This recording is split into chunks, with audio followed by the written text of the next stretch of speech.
Welcome back to Ship It's introductory video series. I'm Poornima Vijayashanker, the founder of Femgineer. In the last video lesson, I had introduced you to creative confidence. Creative confidence is a way of being, a mindset that comes from design thinking. Design thinking tells us to be experimental, embrace testing, let go of perfectionism, and detach from outcomes. I also had you put creative confidence into practice by brainstorming and recommended that you create two lists.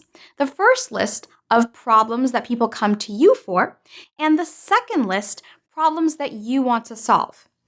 As you take a look at each of these lists, you'll start to see ideas emerge. And hopefully by now, you have one or maybe many ideas that have come out of this brainstorming session.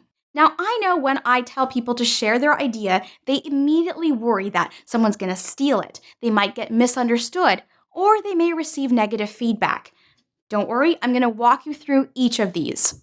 Let's start with the first. Your idea might get stolen if you share it. Well, I have good news and bad news for you. Let's start with the bad news. Whether you decide to tell somebody about your idea now or after you ship it, they're going to steal your idea if it's any good. The good news is it was an idea worth stealing. So the reason I say this and want you to get out there and share your idea is because at the end of the day, it's all about execution. And if you're somebody who embraces sharing, then you're going to move forward, you're going to execute on your idea. Let's move on to your second concern, that people may not understand what your idea is. Well, to help you with this, I've come up with what I like to call the pitch formula. The way that the pitch formula works is you are going to start by talking about who your idea is for. Be as specific as possible. Next, you're going to talk about what's the problem that they're experiencing. And finally, you're going to share what's the solution or the benefits that you've come up with as they relate back to the problem. Let me give you a simple example. A few years ago, I had run into this problem that I noticed a lot of techies who were mid-career were really struggling to get to the next level.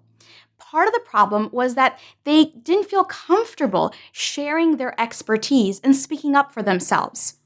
My solution was to get them more comfortable speaking up and sharing their expertise so they could level up in their career. And as a result, I decided to write the book, Present a Techie's Guide to Public Speaking. So in this example, you see, who is it for? Techies out there. What's the problem? They struggle with public speaking. What's the solution? I'm offering a set of tips through a book. Try this formula out as well. And I guarantee that you'll know once you've nailed it down because people won't be asking you questions like, who is it for? What's the problem? Or what's the solution? Which brings us to our third concern that you may have regarding sharing your idea, receiving some negative feedback. Well, I'm going to teach you how to filter this feedback so you know what's valuable and what's not. The first question that you want to ask yourself if you receive feedback is the person giving you feedback close to you? Meaning, if they're an internet troll or somebody who left an anonymous comment, they're probably just having a bad day and it's not worth you breaking out into a sweat. Now, we have to be careful because a lot of times people who are close to us, like our moms, may want to give us feedback that's positive or negative.